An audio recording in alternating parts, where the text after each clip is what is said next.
Hello student, आप लोग कैसे हैं? आई थिंक आप लोग अच्छे होंगे, आपकी पढ़ाइयाँ अच्छी चल रही होंगी। इसके पहले जो हमने वीडियो बनाया था वो आपके माँ के दूध के ऊपर बनाया था। माँ के दूध की विशेषता क्या होती है, बच्चों के लिए क्यों आवश्यक होता है, इस टॉपिक पर मैंने बताया था। तो आज हम फिर थोड़ा सा उसी पे चर्चा करेंगे। जैसा कि मैंने पहले की वीडियो में आपको बताया था कि जब एक माँ गर्भवती होती है और वो बच्चे को जन्म देती है, उसके कुछ घंटों के बाद उसके स्तन से एक स्राव होने लगता है, जो कि दूध ना होकर के कोलेस्ट्रम के रूप में होता है। और वो 2-3 सप्ताह तक जो है कोलेस्ट्रम का रूप लिए रहता है।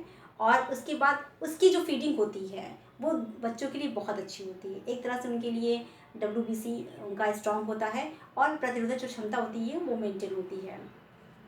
उसी को लेते हुए हम आपको बताएंगे कि माँ के ही दूध में लाइसोजाइम्स पाया जाता है, जो कि माँ के दूध में पाया जाता है। और ये जो अन्य जानवर होते हैं, जैसे आपका भैंस हो गया, गाय हो गया, बकरी हो गया, इन दूध में नहीं पाया जाता है। और इसमें माँ के दूध में लाइसोजाइम्स पाया जाता है। ये क्या करता है? ये जीवाणुओं से रक्षा करता है। और इसीलिए आपने देखा होगा कि जो छोटा बच्चा होता है, यानी कि जो नवजात शिशु की अवस्था में जो बच्चे होते हैं, उनको अन्य चीज़ों की आवश्यकता नहीं होती है। उनकी जो सारी ज़रूरतें होती हैं वो माँ के ही मिल्क से पूरी हो जाती है। फिर आपका आता है लैक्टोफेरिन। माँ के दूध में ही लैक्टोफेरिन पाया जाता है।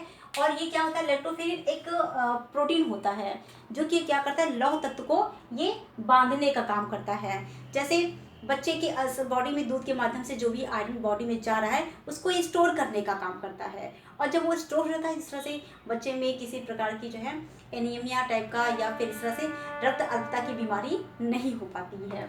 फिर आता है lactobacillus bifidus factor. Lactobacillus bifidus factor ये एक तरह से बैक्टीरिया होता है जो कि अन्य जानवरों के दूध में नहीं पाया जाता है। और ये करता क्या है? ये जो माँ के दूध जब बच्चे पीते हैं तो ये क्या करता है, ये बैक्टीरिया शिशु के आंत में पाचन क्रिया में सहायक होते हैं। देखिए, ये चीज़ आपको मैंने पहले ही बताया था कि कुछ बैक्टीरिया जो होते हैं वो हमारे लिए हार्मफुल होते हैं, लेकिन कुछ बैक्टीरिया हमारे लिए क्या होते हैं, वो सहायक भी होते हैं। जैसे आपने देखा होगा, जब हम कोई चीज़ खमीरीकरण करते हैं तो खमीरी करने से क्या होता है कि वो चीज़ हमारे बॉडी में डाइजेशन को कहीं ना कहीं मेंटेन करता है, वो जल्दी से डाइजेस्ट हो जाता है और उसमें विटामिन सी की मात्रा वो बढ़ जाती है। और फिर आता है फार्मूला। कि फार्मूला किसे कहते हैं? जब आपने देखा होगा जब बच्चा थोड़ा सा बड़ा हो जाता है, नवजात शिशु से लेकर के वो शैशव अवस्था में वो एंट्री कर लेता है, तो माँ के दूध के अतिरिक्त उसको कुछ हम पूरक आहार के रूप में दिया जाना स्टार्ट कर देते हैं। तो उसी को हम क्या बोलते हैं? फार्मूला बोलते हैं। अब बात आती है वीनिंग। वीनिंग क्या होता है कि जैसे कि माना गया कि 1 साल तक बच्चे को तो माँ की दूध की फीडिंग की आवश्यकता होती है, लेकिन फिर धीमे धीमे क्या करना चाहिए, माँ के दूध को हम छुड़ाने की कोशिश करते हैं। तो जो माँ के दूध को छुड़ाने की जो कोशिश होती है, जो प्रक्रिया होती है, उसी को हम क्या कहते हैं? वीनिंग कहते हैं।